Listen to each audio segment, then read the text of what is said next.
Hello everyone, welcome back to another video. In today's video, we are going to be unboxing, taking a first look, and reviewing the isinwheel V10 electric skateboard. At just around $600, this electric skateboard is the cheapest double kingpin truck 2-in-1 compatible board and stock AT board that I have seen. In general, I feel that this is probably one of the best value boards on the market, given the specs and features that it has. I've been absolutely blown away with the V10 so far, so if you want to hear more about this board, stick around for the full review. Now, getting into the unboxing, the V10 came very well packaged in a single custom graphic box. The board sat under a layer of foam and was inside of foam cutouts. The packaging was simple but effective, and the board arrived in perfect condition. After taking the board out, there was a small cardboard box floating around. This box contains the LED underglow lights for the board that came included. We will touch on these later. The box also contains a dual USB charger for the lights. The rest of the included accessories were under a second layer of foam. First, there was the instruction manual, which is always important to read before taking the board out for the first time.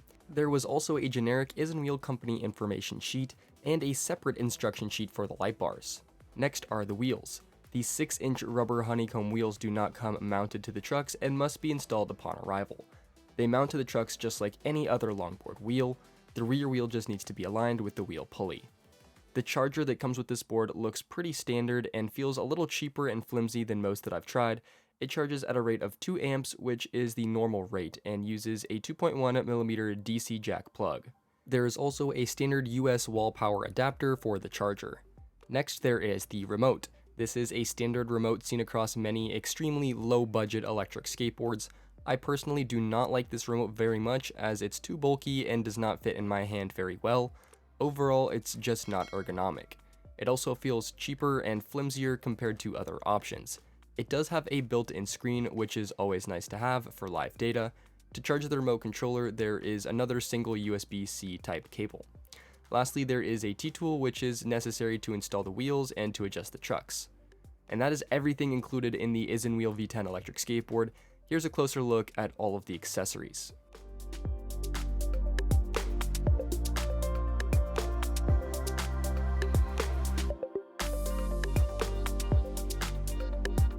With the unboxing done, we are now going to take a first look at the board and go over all of the components used. First, we have the deck. The deck is about 37 inches long and 9.5 inches wide. The shape of the deck is really similar to a lot of 2-in-1 boards these days, with the drop-through downhill profile.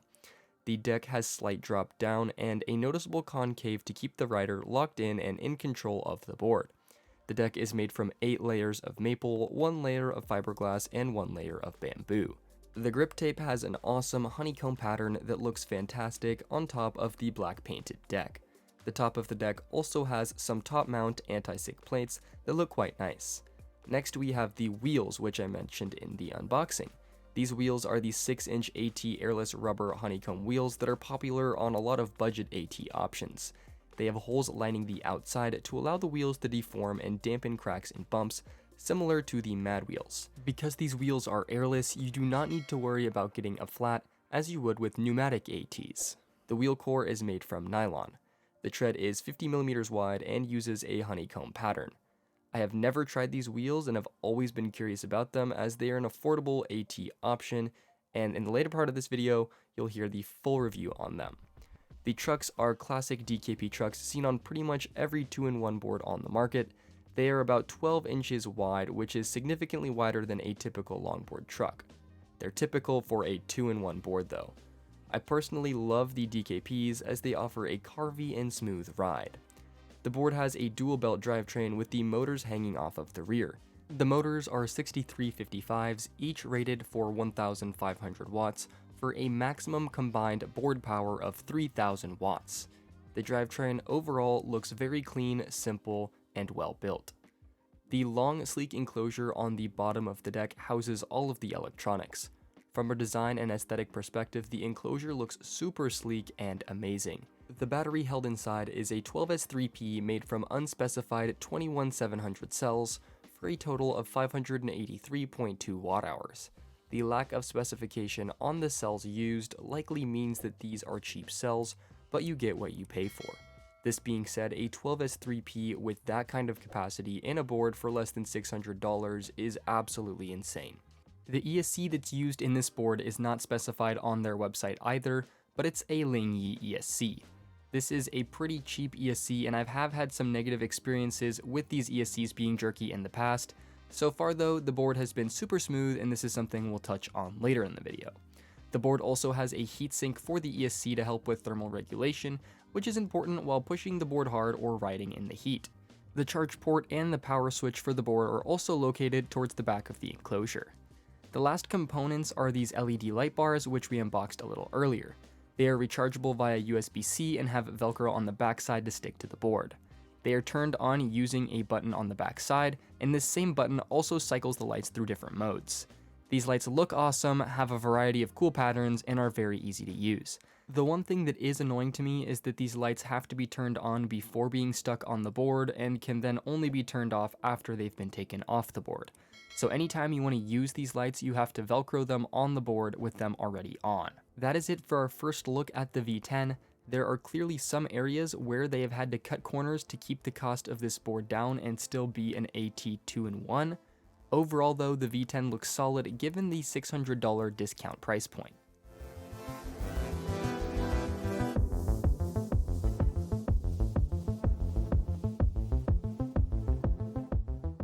The review section of this video is split into categories detailing each of the important specs or aspects of this board. These can be easily skipped to using the chapters built into this video. The first category is the top speed of the board. isinwheel advertises that the top speed of the V10 is 32 miles per hour. In my speed test, I was able to reach just this at 32 miles an hour, which is around 51 kilometers an hour. That is pretty fast for a sub $600 board on 6-inch ATs. I did have some stability issues going above 26 miles an hour with the DKP trucks and soft stock bushings, which are known to be unstable at high speeds.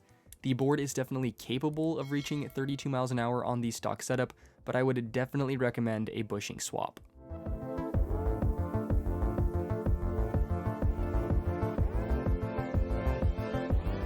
Second, we have the range. The advertised range on this board is 28 miles or around 45 kilometers.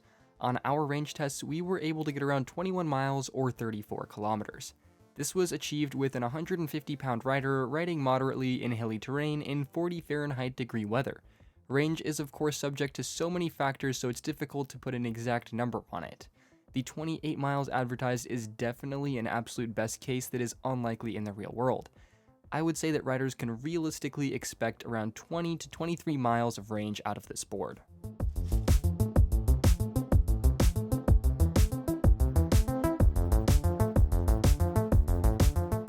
Next up, we have the hill climbing ability of the board. The advertised hill climb rating on this board is 25%, though these numbers typically don't mean too much. My experience with this board has surpassed my expectations when it comes to hill climbing. At this price point, with AT wheels, this thing absolutely annihilates hills. It is one of the best performing boards that I've tried, if not the best, at hill climbing in this price range. It still performs like an upper tier mid-budget board and is worse than premium options, but it's still pretty fast and fun. The V10 will tackle any hill you'll encounter on the daily with relative ease and climb it at a decent rate.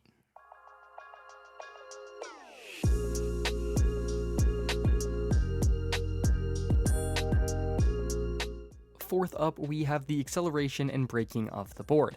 I was skeptical of the smoothness of this board with the cheaper ESC when I saw its price point. Any doubt I originally had has been completely washed away since I actually stepped on this board. The acceleration and brakes are very smooth and not jarring at all. The strength of the acceleration is also solid, given that it has AT tires and its cost. This thing is not a rocket, it's not a high performance 2-in-1, but it still has plenty of torque to have a fun time on. The brakes on the board are also solid, smooth, and strong. Overall, I've been really impressed with the acceleration and control that I have on this board. It's very easy to ride, but still packs enough of a punch to be enjoyable for seasoned riders.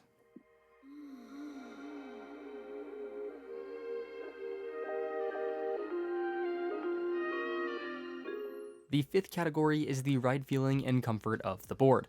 Cheaper boards always make me feel wary when it comes to this category because this is usually where you can feel the differences in quality. I was certainly skeptical of this board as well before I tried it out.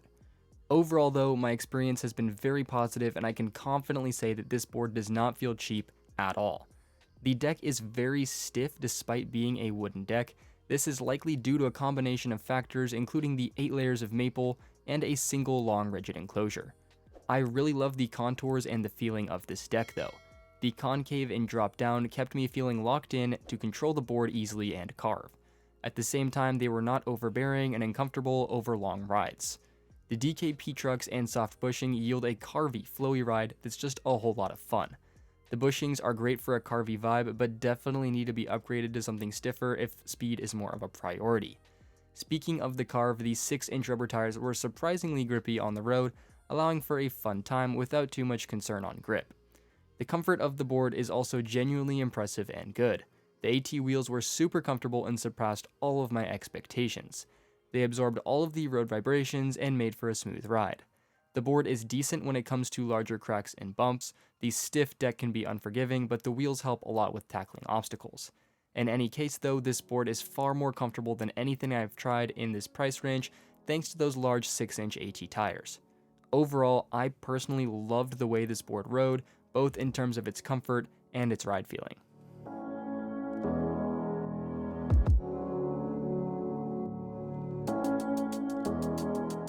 The 6th category is the off-road ability of this board.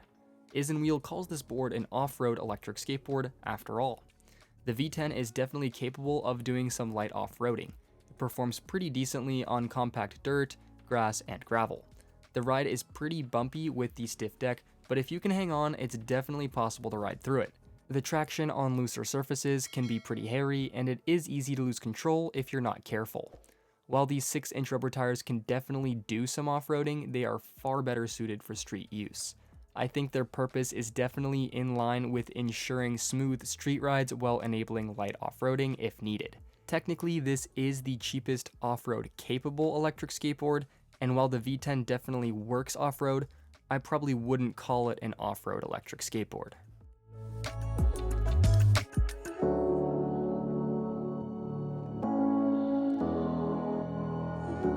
The last category that we have is the miscellaneous topics section, which includes all of the other key observations that we've had about this board.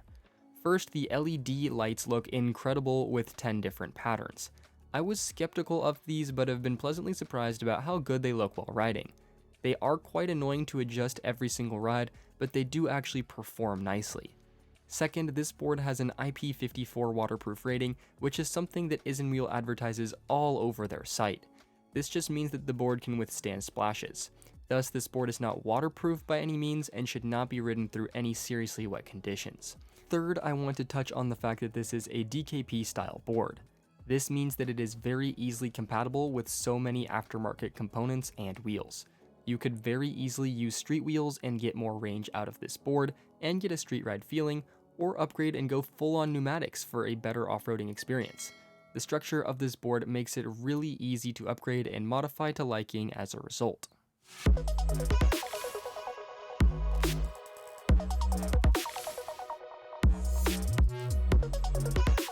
I've only been riding the Isinwheel V10 for the past few weeks, so I want to preface this conclusion by saying that I'll have to see how the board holds up against the test of time, as sometimes these cheaper boards work great and then start to deteriorate. So far though, here are my concluding thoughts. At the $599 price point, the V10 has completely surpassed and obliterated every expectation I have had. This board is legitimately solid and good if it holds up, and I honestly think it's the best value board on the market at the moment. For under $600, you are getting a board that goes up to 32 miles an hour, has a range over 20 miles on ATs, does great on hills, has a smooth acceleration, is very comfortable to ride, and comes stock with 6-inch AT wheels. That is all I have for this review on the Isinwheel V10 electric skateboard. If you are interested in learning more about this product, we will have a link to it in the description below. We also have a discount code in the description for anyone interested in this product. If you have any questions or comments, also let us know in the comments section below, and make sure to tell us which board you want to see reviewed next. If you enjoyed this video and you'd like to see more like it, please make sure to like this video and subscribe to our channel for more portable electric vehicle reviews. Thank you all so much for watching, and we will see you guys in the next video.